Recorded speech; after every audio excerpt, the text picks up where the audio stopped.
Vicente Caña juega un papel fundamental en mi vocación particular con pueblos indígenas. Fíjense, yo hago los votos al final del noviciado en febrero del año 87, y a Vicente lo matan en abril, posiblemente el 6 de abril, y su cuerpo es encontrado 40 días después momificado, en mayo, sobre el 16 de mayo. Las imágenes que se recogen salen en todo el mundo, una denuncia internacional por el asesinato de Vicente. Las imágenes de su cuerpo momificado, yo recién acabados los votos del bienio, cuando llegaron yo las agarraba, las rezaba, de noche me despertaba con aquellas imágenes, sintiendo en el corazón algo muy fuerte, que es: Fernando, ofrécete para trabajar con pueblos indígenas. Yo entré en la compañía para ser hermano, de hecho en el noviciado hice discernimiento para ser hermano o padre. Vimos con tranquilidad que era el tema de ser hermanos. Hice en el primer año de noviciado, en el segundo repetí el mes de ejercicio para discernir el tema de hermano o padre, y esto, bueno, era tranquilo, confirmado, feliz siendo hermano. Cuando aparece internacionalmente las imágenes de este hermano jesuita, Vicente Caña, valenciano, que se había hecho en Ahuené con los enahuené, asesinado, aquello fue un grito de aquel profeta diciendo: necesito otros compañeros, hermanos, que sumen a favor de la vida con estos pueblos indígenas. Lo recé, aquello me movía por dentro, y me voy para el provincial a plantearle: ¿sabe? La muerte de Vicente es señal de Dios para mí, de que Dios quiere y me invita a que me ofrezca a trabajar con pueblos indígenas. Por favor, ayúdenme a que yo pueda responder a esa vocación particular dentro de la compañía. Y la compañía sí lo ha hecho, Llevo 32 años en la compañía, y bueno, ha ido la compañía facilitándome la formación, las experiencias para que hoy pueda estar trabajando con pueblos indígenas a tiempo completo, ¿no? Entonces Vicente Caña a nivel personal fue eso, fue la luz de Dios para mi vocación particular. Pues un hermano jesuita de una radicalidad impresionante. Tener compañeros así es incómodo porque te obligan a salir de tu zona de confort, a jugártela, porque al final esto de la vocación es como el amor. Si no te dejas tocar, no te dejas apasionar por la realidad, no te la juegas. Y si no te la juegas, ni fecundas ni te fecundas. Esto es como la pasión del amor, del enamoramiento. Dios al final es eso. Es amor, entrega, pasión, como una pareja que se encuentra, ¿no? Y Vicente, enamorado de Dios en aquel pueblo amenazado de muerte, los enahuené, él se la juega para que ellos puedan tener vida y vida en abundancia, como una madre se la juega por su hijito. El pueblo enahuené, Nahué, es de Mato Grosso, en el sur de la Amazonía brasileña, toda una región de colonización donde avanza el agronegocio, depredando la selva y depredando los pueblos que viven en ella. En el año 71, Vicente con Tomás Lisboa, otro compañero jesuita, padre, ellos contactan primero a los Minquí en el río Papagayo, un afluente del río Yuruena, del río Tapayós, que es afluente a su vez del río Amazonas. Contactan a los Minquís cuando ellos son apenas 23 personas a punto de ser exterminadas. Y ellos las contactan porque están siendo cazados por los intereses del agronegocio y también por conflictos con otros pueblos en la región. Eso en el año 71. Contactan a los Minquís y comienzan a reorganizarlos, a cuidarlos. Y ahí hay una mujer que se la juega. Betty Elizabeth Rondón, una religiosa del Sacré-Cœur, que lleva eso, 40 años viviendo con los Minquís, toda una vida entregada a 23 personas que hoy son 136, 137 más o menos. En el año 74 hay conflictos entre unos hacendados que querían tomar unas tierras en el río Yuruena y había habido enfrentamientos con un grupo indígena aislado. Habían matado a algunos indígenas y los indígenas habían matado a algunos agrimensores. Y entonces, para evitar el exterminio de este grupo, porque se organizaban todos los frentes extractivistas, lo que querían es agarrar las tierras, tumbar el bosque y plantar soja, caña, poner vacas en el monte. Vicente, junto con Tomás Lisboa, van atrás de intentar encontrar este grupo que estaba siendo cazado y eliminado y que sus tierras querían ser tomadas. Y entonces, en el año 1974, consiguen hacer contacto con los enahuenés de una forma pacífica. Eran apenas 97 personas.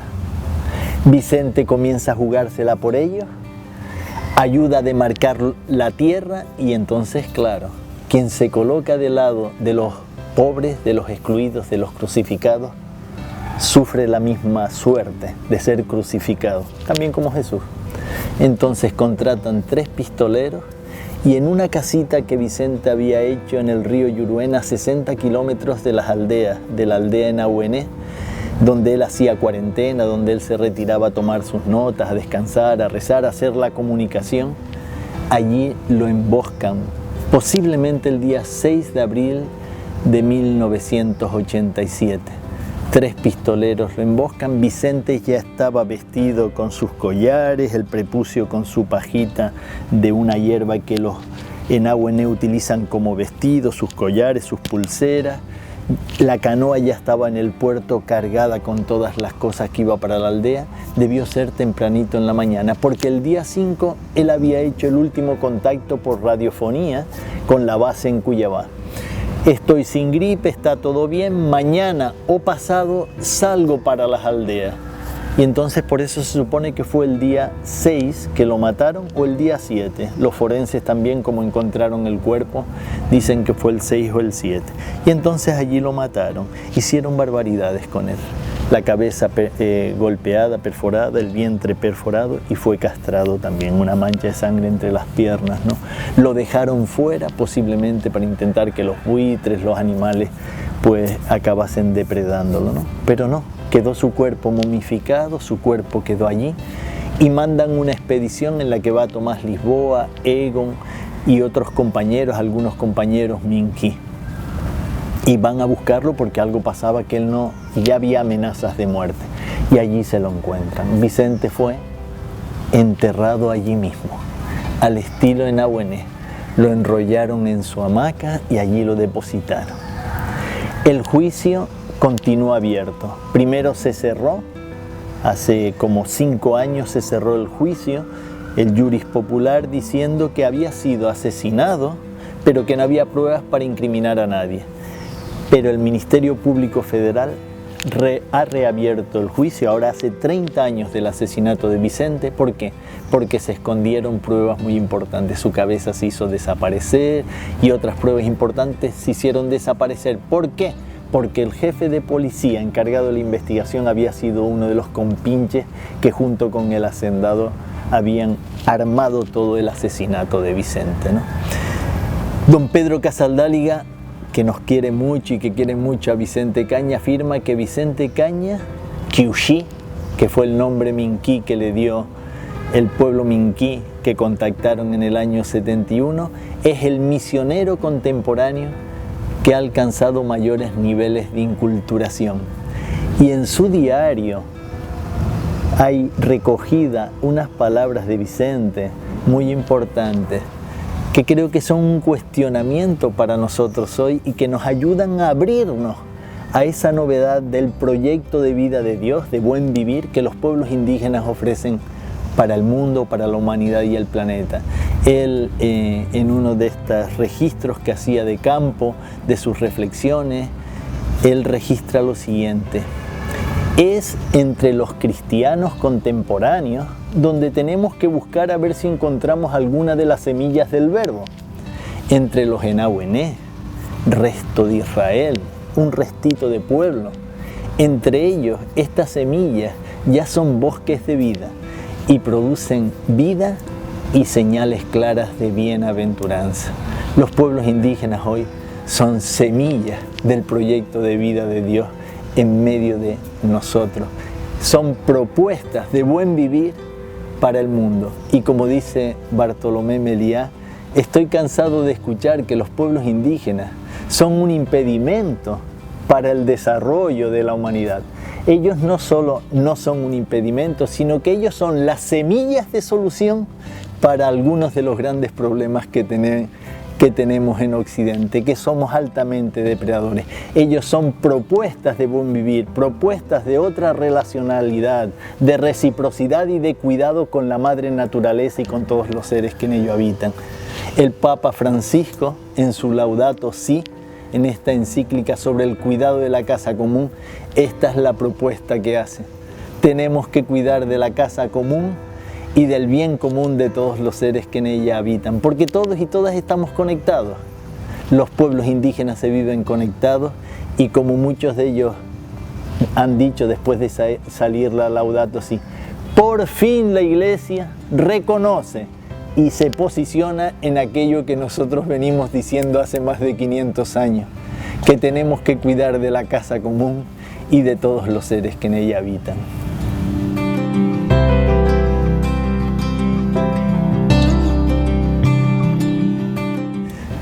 Vicente fue un hermano que me inspiró no solo en mi vocación particular como jesuita con pueblos indígenas, sino en mi vocación de hermano. Y yo creo además algo muy importante, es decir, la vocación fundamental de todo cristiano, de todo creyente, de todo ser humano es vivirnos como hermanos y hermanas, que no es poco. Entonces la vocación de hermano exprime, significa tal vez uno de los valores fundamentales que hoy tenemos que reintegrar en el nuevo paradigma de mundo, que todos somos hermanos y hermanas, no solo entre nosotros seres humanos, sino también con los otros seres con los que hacemos comunidad de personas. Francisco de Asís ya hablaba de mi hermano árbol, mi hermano aire, mi hermano sol, mi hermana agua. Vivirnos como hermanos en este misterio que es el universo, que es esta comunidad en la que yo no puedo ser sin un tú, yo no puedo ser sin el aire que respiro, sin el agua que bebo, sin el pescado, sin el animalito, sin la gallina que pone sus huevitos. Vivirnos como hermanos creo que es entonces el don de Dios, el sello de Dios desde una perspectiva creyente, como proyecto fundamental del universo, de la creación. Vivirnos como hermanos y hermanas de creación, en una perspectiva creyente. Vicente, desde su vocación de hermano en la compañía de Jesús, significa todo esto. Significa y exprime ese proyecto de Dios a vivirnos así, como hermanos y hermanas, en relaciones de cuidado, en relaciones de cariño, de fraternidad, de justicia socioambiental. Creo que la compañía en este sentido tiene que recuperar la vocación de los hermanos. Yo fui hermano muchísimos años. Vicente fue un hermano que me inspiró muchísimo en ese vivirnos como hermanos y vivirnos al servicio de los más pobres, de los más excluidos, de los pueblos indígenas. Es cierto que curiosamente, cuando fui a hacer mi retiro en Paraguay con el que había sido mi maestro novicio, Tomás Rodríguez Miranda, que me acompañó en los meses de ejercicios primero y segundo año para discernir sacerdote o hermano, y que vimos con toda tranquilidad el que mi vocación, Dios me llamaba a ser hermano, él me acompañó en un retiro de 8 días para discernir mi ofrecimiento para la Amazonia. Eso fue en 1996. Y en aquel retiro, sin dudar ni poder dudar, en mi proceso de retiro, sentí con una fuerza muy grande, un montón de lágrimas. Yo soy muy llorón, Dios me mueve por ahí, soy muy afectivo también. El Señor me toca: Fernando, ahora mismo lo que yo quiero es que tú te ordenes. Y yo decía, ¿pero cómo? Si llevo tantos años de hermano. Yo quiero que tú te ordenes. Y vivirte como desde el servicio sacerdotal, presbiteral, no significa dejar de ser hermano. Eso es lo que yo sentía en mi corazón. Y esto lo sentía con mucha consolación. Se lo planteaba a Tomás Rodríguez Miranda, el que fue mi maestro novicio, que me acompañaba en aquellos ejercicios, y cuando yo se lo planteaba, él también lloraba. Él lloraba conmigo de consolación y me decía, ¿sabes, Fernando? Parece que Dios cambió de opinión. Aquel retiro esto se fue confirmando y ahí me pidió, dice, mira, yo creo que lo mejor es que escribas al provincial, yo hablaré también con él, expresando lo que has sentido y que él vea con la consulta y tal también este tema. Entonces, querido padre provincial, escribí una cartita. Ordenado o no ordenado, voy a seguir siendo desordenado. Por Dios, esto que yo soy, eso tiene origen en cómo Dios me fue haciendo, con mis virtudes, con mis límites. Pero les quiero plantear esto que he sentido. Yo siento una invitación profunda del Señor a ser sacerdote, a vivirme como hermano, pero también poder prestar el servicio sacerdotal. Si ustedes piensan que yo puedo prestar ese servicio, no creo que sirva para ser un sacerdote en medio de una parroquia, en medio de un colegio, en medio de una institución. Esa no es la historia de mi vocación. Pero tal vez para ser sacerdote de basureros, ser sacerdote de la favela, ser sacerdote en medio de la selva, en medio de los pueblos indígenas, creo que tal vez para eso el Señor algo me ha dado. Entonces, con toda libertad, si ustedes me dicen que sí, seré feliz como sacerdote de basurero. Si me dicen que no, seré feliz en mi vocación de hermano. Entonces ellos lo analizaron, lo discernieron y el provincial me dijo, muy bien, Fernando, pues entonces sí, pensamos que puede ser sacerdote. Y soy feliz como sacerdote. Y ser sacerdote sin dejar de ser hermano, porque yo creo que esa sigue siendo la vocación fundamental de todos. Y diría más, necesitamos que el Papa sea hermano entre hermanos, que nuestros obispos sean hermanos entre hermanos y que, por supuesto, nosotros sacerdotes, aunque prestemos ese servicio presbiteral, no dejemos de ser hermanos y hermanas, porque esa es la vocación fundamental a la que Dios nos llama. Al final el Padre Nuestro es que el único Padre que existe es el de arriba, y el resto, ser hermanos y hermanas, que no es poco, que no es poca vocación, que no es poco proyecto de vida, ¿no? Y entonces un poco por ahí. Creo que en este sentido la vocación de hermano tiene que ser redescubierta, porque ellos tienen un sentido de complementariedad, de acercamiento a la realidad, que muchas veces el servicio presbiteral nos distancia por todos los elementos institucionales, complejos, humanos, limitados también que son, ¿no? Y en este sentido creo que cada vez más para regiones, además como puede ser la Amazonia, para las periferias del mundo, las vocaciones de hermanos son fundamentales. Ellas pueden seguir inspirando ese proyecto de Dios, que es una invitación profunda a vivirnos como hermanos y hermanas de todos los seres creados. Todos somos hermanos de leche, hermanos de creación. Cuando el provincial entonces me escribe diciendo, muy bien, Fernando, nos parece muy bien el que te ordene, creemos que sí, que puedes prestar ese servicio, pues yo la acogí también con mucha alegría, con mucho gozo. Y entonces me pregunté, ¿dónde te parece que debe ser tu ordenación? ¿Dónde la podríamos pensar y tal? Y entonces yo en aquel tiempo viví muchos años en el basural de Asunción. Y entonces le dije, mira, yo creo que en el basural, déjame hablarlo con las comunidades, pero ahí vamos a ver lo que ellas piensan. Y entonces las comunidades del basural, que eran la gente que cataba en la basura, había una experiencia que a mí me marcó muchísimo, y es que los camiones que venían con basura del Alto de Asunción, de la parte más organizada de la ciudad, descargaban la basura, los gancheros, los catadores, comenzaban a clasificar la basura y en medio de algunas bolsas encontraban bebecitos que habían sido abortados o asesinados recién nacidos. Eso la gente del Alto, que pensaban, por Dios no me toca juzgarlos, que colocaban un feto en una bolsa de basura igual que se coloca cualquier desperdicio, una lata de Coca-Cola. La gente que vivía en la basura encontraba estos bebecitos, los agarraban, nos llamaban, los limpiaban, los lavaban, les ponían un vestidito, les hacían un cajoncito, los velaban durante la noche a Omongaraíchupe y los bautizaban, les daban un nombre. En Paraguay hay una tradición muy fuerte de los angelitos. Aquello me tocaba por dentro, mi Dios, ¿cómo es posible que la gente que vive de la basura de la basura que tiran los otros ellos comen, ¿cómo es posible que ellos continúen teniendo un corazón de carne?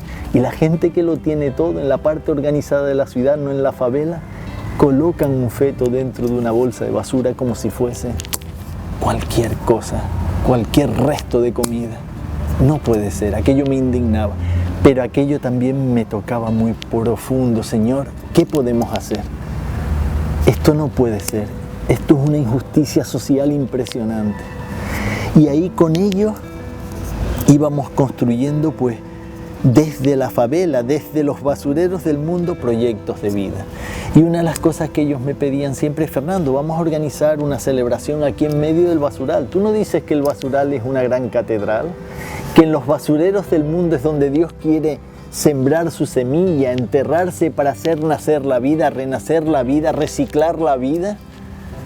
Fernando, necesitamos que te ordenes. Yo pasaba buscando curas para celebrar la Eucaristía en el basural y era muy difícil porque todos estaban en las parroquias, en la catedral, en las capillas organizadas, pero allí, en las periferias, era difícil, no tenían tiempo.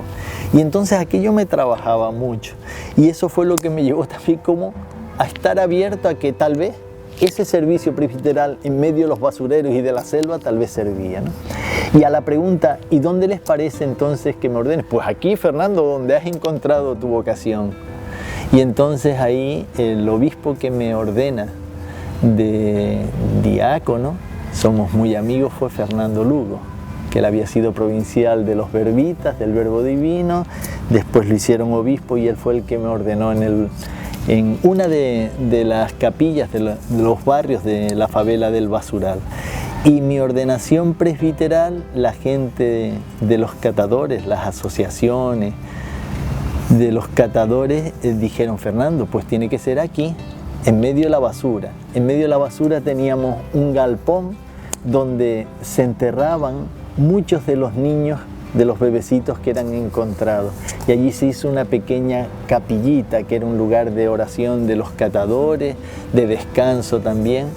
Y allí se enterraban estos niños o ellos los enterraban también dándole nombre en sus jardines. Y entonces la pregunta era: ¿y quién es el obispo que va a querer ordenarme aquí? Y yo tuve dos maestros novicios, uno fue Tomás Rodríguez Miranda, que me ayudó en este proceso de discernimiento, y el otro fue Joaquín Piña, que fue el primer año maestro de novicios, pero lo hicieron obispo del norte de Argentina, un hombre sencillo, comprometido con los pobres. Se lo planteé a él y él dice: encantado, yo te ordeno en el basural. Y entonces aquel día, el 29 de septiembre de 1997, el basural se convirtió en una gran catedral. Los catadores, todas las familias de las comunidades pusieron cartones en el suelo, encima de las bolsas de basura, el altar era todo de caja, mis ropas eran de arpillera, todo hecho, la cruz eran los ganchos de los catadores, todos ellos organizaron. El incienso era el pestazo de la basura, el pestazo de la basura porque seguían los camiones entrando, el ruido, la basura quemada, olor a basura podrida, fermentada, el humo aquel pastoso. Aquel día el basural se convirtió en una gran catedral. Mis padres vinieron, los acompañó mi hermano Lucas, jesuita también, somos 3 hermanos jesuitas, y mis padres trajeron una virgencita y aquel galponcito, aquel lugarcito donde están Nuestra Señora, Madre de los Mártires Angelitos del Basural.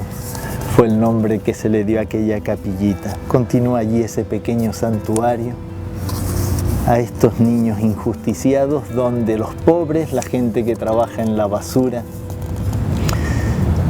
con un corazón de carne, continuaban cuidando la vida, continuaban sabiendo distinguir entre una criatura que había sido asesinada injustamente y les daban un entierro con dignidad. Me hinché a llorar, mis padres lloraron, las comunidades lloraron y todos mis compañeros jesuitas en medio de aquel pestazo celebramos y disfrutamos mucho del Dios de la vida, que me invitaba y nos invitaba a todos a poder ser cuidadores de ese don misterioso de la vida, especialmente en medio de los pobres, allí donde la vida está más amenazada, las heridas más abiertas.